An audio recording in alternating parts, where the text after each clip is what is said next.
You know what? I'm going to stop right there because I am fortunate. I am blessed. I should not be complaining. I sound like a celebrity singing Imagine. Will the coronavirus legislation force Uber to classify drivers as employees? How many drivers actually switched from rideshare to delivery? We did a survey on that, and we'll share with you the results and much, much more on today's podcast. Welcome. My name is Jay, and I want to introduce to you again. That was a weird way to say it. What's up, Brandon? How you doing? What's up, Jay? Brandon here. Brandon here with Gridwise, Jay, talking more coronavirus. I feel like that's the only thing that anyone's going to be able to talk about for like at least 4 or 5 months. Hopefully it's not that long. I mean, I'm already getting stir crazy enough as it is out here. You're about to be in that apartment for another 4 or 5 months, Gridwise, Jay. Don't put that evil on me, Brandon. Don't put that evil on me, Ricky Bobby. No, it is. I am suffering right now. And I don't want to sound disconnected and tone deaf because drivers are suffering. There's many more people suffering out there than I am. I'm fortunate enough to work from home and be able to have awesome Philips Hue lights to set the ambience. So you know what? I'm gonna stop right there because I am fortunate. I am blessed. I should not be complaining. I sound like a celebrity singing Imagine in my multi-million-dollar mansion. Yeah, people were like, "What the fuck you? Your mood lights over here." Like, you chilling. You, Gridwise Jay, and you stupid ass purple chilling. lights. You got a nice little apartment in the background. Good for you. I got a plant in the back. Good for you. Telling me you having a hard time. Yeah, drivers. Drivers are continuing to have, unfortunately, a lot of drivers continue to have a hard time. And I know one of the things that that happened last week, obviously, was the coronavirus relief bill, the CARES Act, if you will, passed. And awesome thing for drivers is unemployment, right? So now drivers can qualify for unemployment. And we've been getting hammered with questions from drivers about, hey, how do you apply for unemployment? We're going to actually, by the time we release this podcast, we probably already will have released a blog post about that. So check your perks tab if you are using Gridwise. We'll have information there, or just go to the Gridwise blog about how to apply for unemployment. Really, there's not a ton you can do yet. Most of the states haven't updated their systems to be able to take essentially 1099 workers or Uber Lyft drivers. So not a ton to be able to do there, but do call your unemployment office. The individual states are going to have better information. That's one. But also, with Uber, you brought up this point. I didn't even think about this. With Uber and Lyft drivers being able to get unemployment, usually you have to pay into unemployment in order to receive unemployment, or that's like a tax that you have that companies will pay. The fact that basically benefits are being given here that no one paid into, how is that going to affect Uber and Lyft driver status as non-employees right now? That you're absolutely correct. That is just such a huge opinion amongst drivers, amongst the general driving rideshare market population. People, as you just mentioned, typically when you collect unemployment insurance, it's because your company, your employer already paid into that. Yeah.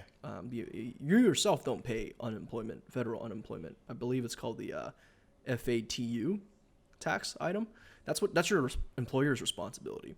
So Uber hasn't paid a single penny into unemployment insurance. Right. And now all of their independent contractors, and I think it's a pretty wide categorization to qualify for unemployment. You could be part-time as an Uber driver as long as you made some trips within the past, I don't want to make up a random number here because I don't know, but as long as you made some trips, the qualifications are you can collect, you can apply for it.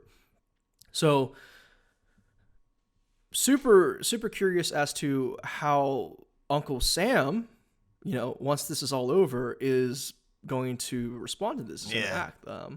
I can imagine the government being like, hey, look, Uber, you're sitting on $10 billion of cash. All right. and you didn't pay a single dime in unemployment. 2 million drivers collected unemployment, and that's $600 a week. Okay, $600 a week for 4 months. So what is that? 6 times 4, $2,400 a month for 4 months. Almost $10,000. 10K per driver. All right, let's that's- say 10K per driver. What do you think in the U.S.? 2.5 million drivers, maybe? Yeah, so $250 million paid out just to Uber drivers if they collect. I don't think that's. I think it's more like 2.5 billion. You're right. It's 2.5 billion. Did you do the math? Because I tried to do mental math and No, it might be 25 billion. It's a lot of money. A lot of money. I can't quite do this in my head. Really showing right, the. So this is where the trusty calculator comes out, and I think we just exposed ourselves to the internet. How poor our math skills are. That's a lot. I mean, the cameras are on. It's a lot of pressure to just kind of jump in and be a mathematician all of a sudden. More like a mathematician. More like someone that can move zeros to the back of the of the number. $2 billion. Two. Okay. All right. A lot of money for sure. And No, 20 billion. 20 billion. To Okay. the 10. All right. Okay. So a lot of money for sure. That I think what you're gonna see is governments, whether they're federal or state, saying, okay, guys, you got to do something now. Because, okay, if this happens, and this is probably not the first time we're going to have a recession, right? Like, this is hopefully the only time something insane like this happens, at least in the next 100 years or so. But this certainly is not the only time there's going to be another recession. So if every time there's a recession, then, you know, you have rideshare delivery, whatever drivers or anything. I don't know. Like, we never thought this shit was going to happen. And what, I don't know, fucking aliens are going to come next time. And, okay, everyone needs a stimulus package again. Okay, if you were to tell me that and joke about it 2 months ago, 3 months ago even, I'm like, whatever. Yeah, haha. But now, listen, I would not be surprised if aliens over the past like 4 years, I think we should all have just thrown out any preconceived notions about what is possible in the world. Like, okay, just if it happens, it happens. Don't try to. You can never tell me again. Oh no, there's no way that happens because yeah, there's no chance. I can't imagine aliens coming down and saving us from coronavirus. Maybe. But yeah, I'm sure they're gonna say, hey, this could happen again. We're not gonna be bailing you out, essentially bailing Uber and Lyft out of this situation. We're not gonna do this again. So you're gonna have to change something to start paying something, right? You can't. I don't know if that means, hey, you have to make everyone full employees, but I'm pretty sure there's going to need to be some sort of a middle ground because you can't just have old Dara tweeting out like letters begging essentially their company to be bailed out because their drivers are a huge part of their company. So yeah, I think something, I don't know what that is, but something needs to be done. Something absolutely needs to be done. And, you know, I can totally see the government forgiving this bailout, essentially. $25 billion bailout. I can totally see that because it's a natural disaster. What do you mean forgiving? Like, meaning... Just giving Uber the free pass. Your drivers, your gig workers are allowed to collect. Because if you start to ask for reparations back from Uber, then you open up a whole new can of worms because this is just all gig workers. I mean, we're talking all freelancers. Sure. So then you have like delivery gigs, you have DoorDash, GrubHub, all these companies. You have freelancers online who are also collecting because technically you're a gig worker. Yeah. Right? The whole gig economy. I mean, I think video editors like online, if you edit for a living, you can collect into this. I'm pretty sure. Yeah, I think it's like essentially all gig workers for sure. And then, I mean, everyone's like affected. Freelancers for sure are affected. So, it makes sense. I don't think that they will necessarily say, okay, they need to pay something back. I think that they'll say going forward, something needs to change, right? So I don't honestly think the answer is immediately making drivers employees because I think that a lot of drivers, the majority of drivers that we talk to, they love the flexibility. I think 3/4 of drivers drive Uber and look for flexibility. So you don't want to just say, okay, everyone's employees, and then obviously Uber and Lyft, they're going to be like, all right, you're employees, so we're going to tell you when and where to work. I don't think we want that, right? But I do think there's some sort of a middle ground here that I think everyone is trying to find. Not everyone. Well, everyone is essentially trying to find, and I think that's where the government is probably going to step in and say, hey, let's expedite this process a little bit. We didn't think it was a big deal when it was just a bunch of Uber drivers protesting, but all of a sudden it's affecting our pockets. So let's do something about this. So interesting enough, this is exactly what Dara said in his letter to Trump. Not only did the gist of it was he requested, hey, don't leave gig economy, especially Uber drivers, out of the relief bill. Mm-hmm. And the second thing he mentioned was, moving forward, we have to find a solution to a new category, a new classification, because we are evolved. Times have changed. The market is different. This is an entirely new industry and an entirely new class of work. It is not proper to have old-fashioned classifications for a new type of work. And that's what he was saying. He said, moving forward, we need to work and classify and create a new set of laws around gig workers and what that means. Yes, we need to give them a social net. And I'm not trying to back up Dara here, because I do have some gripes with Uber and the way they've treated drivers, but I will give him this positive shout out. Is he did in fact say there needs to be a safety net for gig drivers moving forward in the future, and our current laws in place, our current employment laws are not a good framework. Right. The greatest analogy here is like a framework basically holds up the structure, right? You can do whatever you want if you have a good framework, but if the framework doesn't fit the structure, no matter what you add to it, it's just not going to look right. Right. And it's not going to function properly. I mean, I agree. Actually, if you were a long-time Gridwise podcast listener, you'll note that Jay has always felt like another designation was in order here.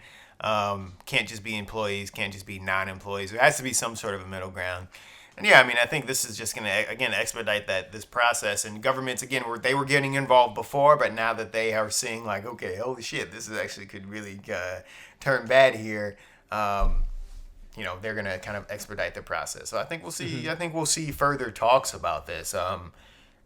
It's going to be a little bit of time until this all kind of passes. But when the dust settles, hey, how are we treating gig workers in general is going to be a big discussion.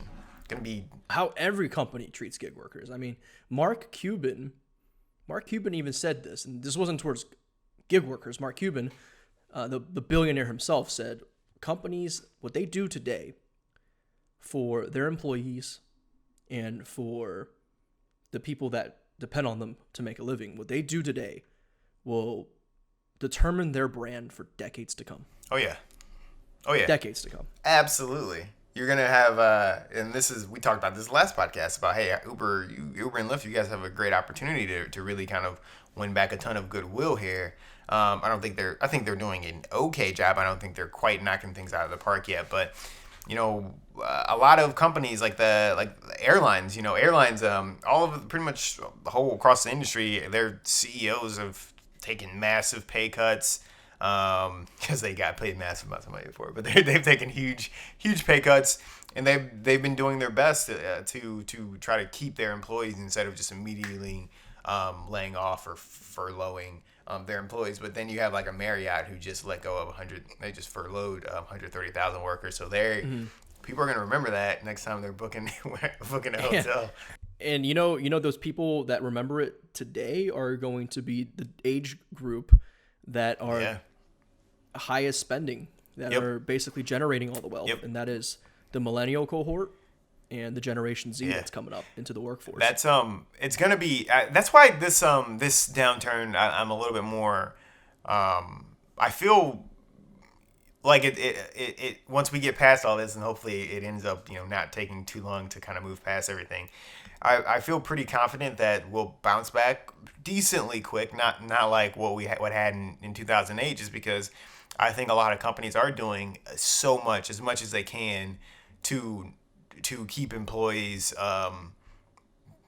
keep employees on board, keep them paid. You have a lot of the tech companies that are paying employees more now, and I think you're going to see a lot of that, which is going to mean very, very quickly after this is all over, you'll see a lot of spending. I'm sure what's going to happen is as soon as like there's going to be, New York is off, and then all of a sudden we're going to have a huge day where everyone's out and going to bars and restaurants and things like that, and that'll be a day where drivers just crush it. Like it'll be surging like all day, and you'll have that across the country. So yeah, I will absolutely be celebrating the end of quarantine. Yeah. Oh yeah, for sure. For sure. So speaking of quarantine, how are you getting your food, Brandon? I am just going to the grocery store, but my parents, they're Instacarting. They are Instacarting. And it begs the question, how many of you drivers out there who are still driving and are supplementing with delivery now? We asked that very question to our user base. Yep. And to give a little bit of insight here into how many drivers, actually a couple of kind of interesting facts I want to kind of get into a little bit here. One of them is how many drive for a delivery service. About 50% of drivers now drive for a delivery service, which is That's a lot. Kind of a lot, right? And then but expected, and about half of those drivers came on. I think actually specifically 43% of those drivers came on after the COVID-19 crisis situation. So majority are new drivers to delivery. Well, 43% of them are new drivers to delivery. So minority are new drivers to delivery. Yeah, but a significant minority. Yeah, I guess a significant minority. So a lot of drivers are switching over to the Postmates, DoorDash, Uber Eats. We can even kind of go into a little bit more detail about where they're switching over to. 52% of drivers are on Uber Eats, which makes sense. Makes a ton of sense. It's the most, it's easy to get to. So a lot of Uber Eats. Then you kind of get into just a lot of people just doing a lot of different things. DoorDash 10%, Instacart 7.8%, Postmates 7.8%, only 1.2% on GrubHub. I thought GrubHub would be popping, but not so much. And then you have a couple of Amazon Flexes and Ships in the mix, but that's kind of low levels. Seems like everyone's really flocking to Uber Eats, which would mean for me, I would take a look at that and think like, hey, let me get on GrubHub, DoorDash, and Postmates, because maybe they're going to be having more interesting incentives because there's not as many drivers. Right. And that actually is, I was thinking about that. Why not GrubHub? I just think GrubHub's not as popular anymore. Like, I don't think Postmates, it depends on where you are. Like, I would love to see, those people that said GrubHub, like where they live. Because, like, I know New York City is still very big for GrubHub. And I think, I could be wrong about this, but I think DC as well. But also, it's just, like, not as, like Postmates and DoorDash are kind of, like, fresh and new and cool and shit. And GrubHub is not. Well, I'll tell you what. Here's my opinion on this. I feel like do you think these drivers, now I don't think the majority of the minority of the 40% or 43% of delivery drivers will continue doing delivery once this is all over. You don't think so? I don't think so. You know what I think? I think, and sorry to cut you off if I was about to cut you off, or if I did cut you off. Go ahead. I think that drivers actually will realize that you have to have a mix. So I don't know I think what you'll see drivers do is they'll just simply do what makes them the most money. A little Gridwise shout out here. We just added delivery services into the app, so you can see. And we sure did. You can basically track and see, hey, what service is making me the most money per hour.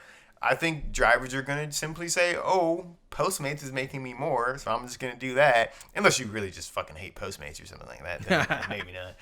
But I think they'll basically look at their earnings and see what's making me the most money and then drive for that. I think drivers are realizing I have to be cross-platform, so no matter what happens, I can keep it going. I think that's what's going to come from this. That is a brilliant analysis of that situation that I hadn't even thought of. And, we're not trying to plug Gridwise here, but depending on your market, like Brandon just said, New York may be GrubHub influenced heavy, and then DC may be Postmates heavy. You can't know unless you track your earnings across a significant amount of time. Now, how do you do that? Pen and paper? You can do that. You can do pen and paper, or continue to use Gridwise. We've just added a bunch of delivery services in addition to the rideshares that you can track. So you go ahead, put your earnings, and we crunch the numbers for you, and we show you exactly what services are making you the most money and on what days. Right. So you have a time layer to this as well. Right. And then you, as your business owner, you analyze that data and you make the best business decisions available. Yeah. Based off the information you have. Yeah. Definitely don't think delivery is going anywhere. I do think for sure that people are going to say, hey, what service is making me money, especially what service is making me the most money given like what time period, right? So I might be able to in the future say, okay, it's a Tuesday night in the summertime. Let me look at all my Tuesday nights in the summertime and see what made me the most money. Or I can look at like my community stats and see, hey, who's making the most, what most people are making the most money for. A little sneak peek at some features we'll have down the line. That is a sneak soon. peek, yes. Hopefully really soon. So future data analytics based off of crowdsourced earnings data. Yeah. So when you do everybody a huge favor. So it's like double-sided here. You're doing yourself a favor. You're putting your earnings in diligently, and you analyze your own data. And we take anonymized data from the entire group, our whole entire family of drivers, and we spit out community level data for you saying, hey, look, you might hate GrubHub, but it's making drivers the most money per hour in your city. So you might drive for it more. Oh, and Exactly. we might have that automated in a couple weeks here. Just another sneak peek.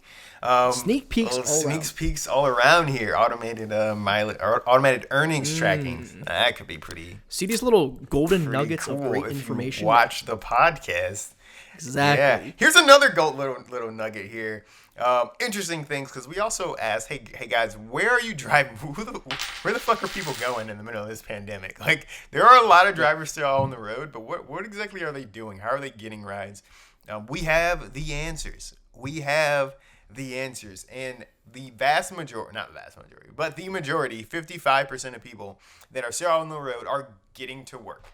So they are essential workers in some form or fashion. They are doctors and retail workers, grocery store clerks, stores. and of course healthcare staff.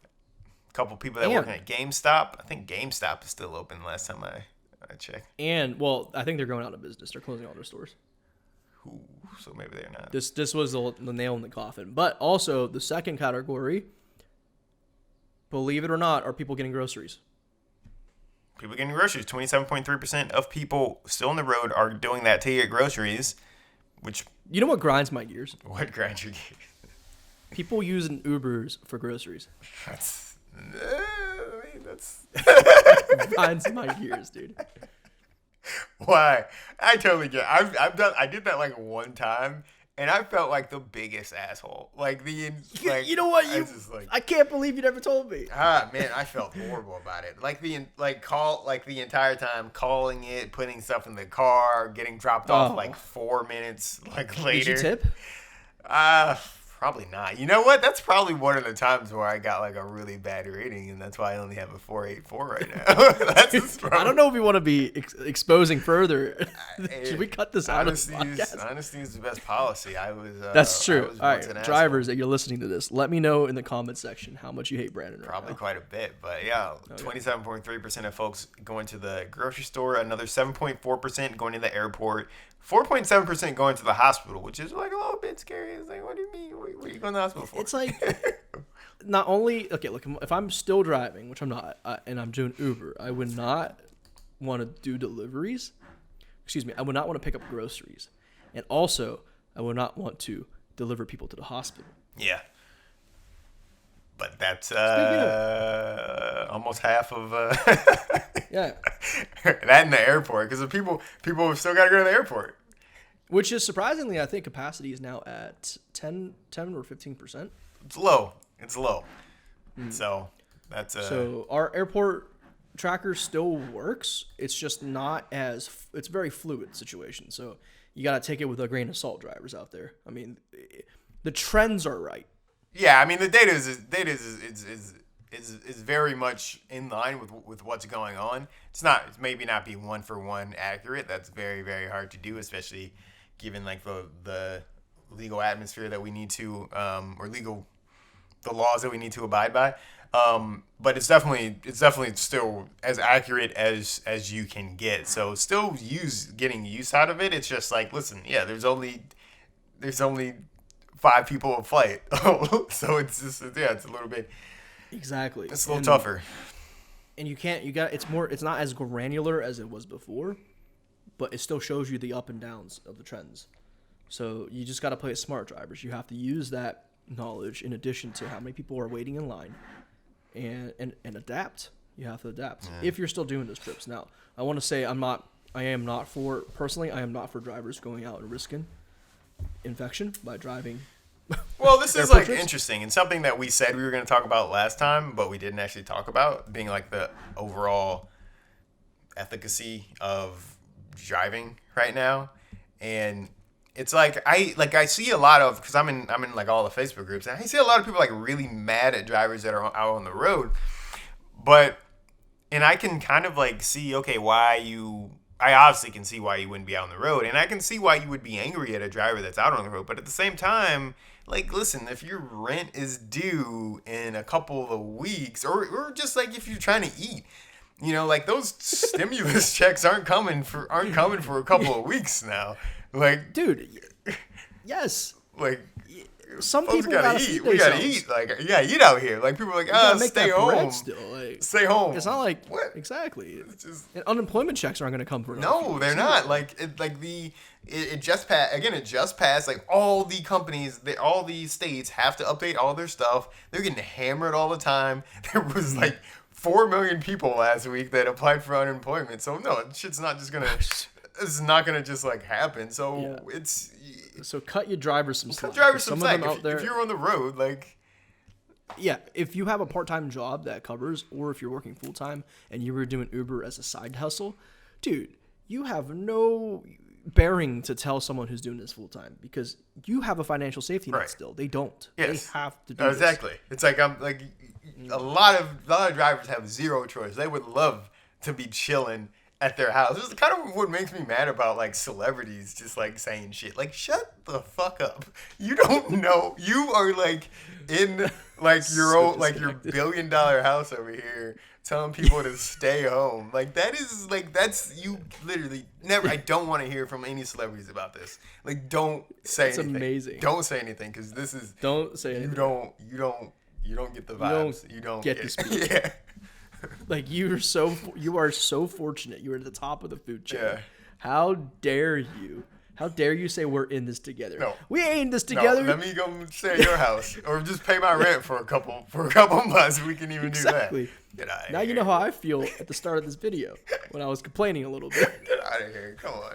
I know. I was like, come on, Gridwise Jay, get out on the streets. You see how it's really like. Celebrities. Get out of here. Right. All right, enough bitching about celebrities. All right, so I mean, we're approaching 30 minutes here. We got any of the topics?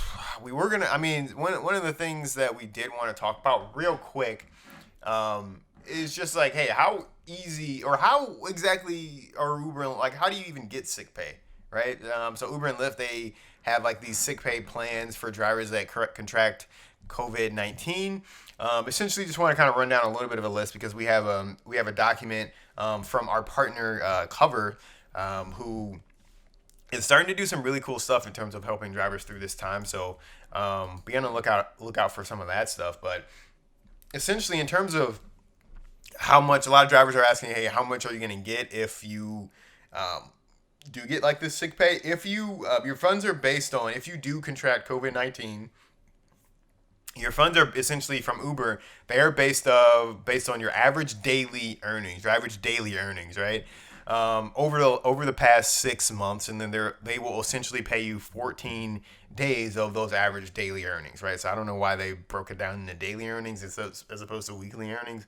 Don't understand how that calculation really changes, but that's exactly kind of what they say. Lyft has basically a similar thing, except it's down to a 4-week window, which is interesting, which could be good for some drivers, could be bad for some drivers. I'm curious why they made that decision.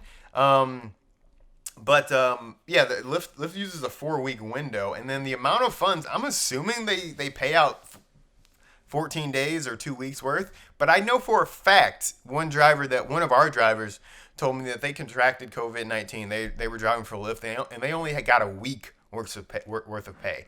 And then they stopped paying. Yeah, this was early on, so maybe they changed their policies, but I know they only got a week. And I don't know if that's like the policy now, but I know a driver told us that. So I don't know.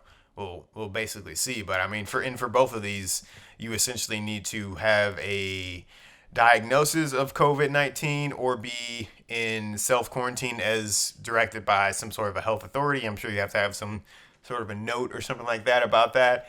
And then you have to have made at least one ride within the past 30 days.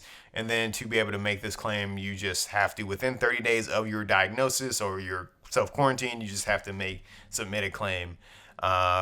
So yeah, those are kind of the basic, stipulations. We've only heard about the one Lyft driver that's actually gotten this. And again, it was only for a week. So I don't know. I don't know how many people that they've actually even done this for. It's interesting because there's no accountability. What do you mean? It's because there's no external agency or entity that's holding these companies accountable for what they're saying. So they can say, yes, we'll provide this kind of relief to our contractors. Right.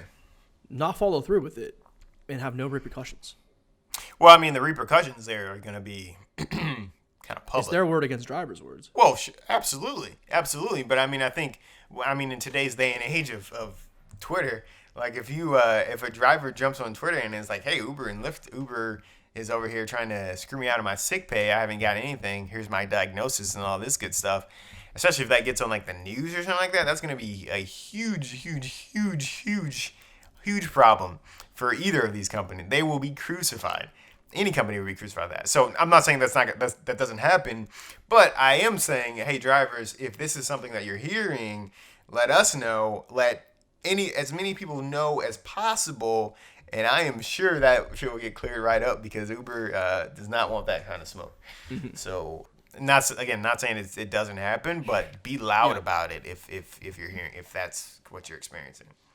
That's the accountability there. Okay. Well, I think we had a pretty successful podcast today. I think it was a success. Once again, this is Jay. And Brandon. And we'll see you on the next podcast.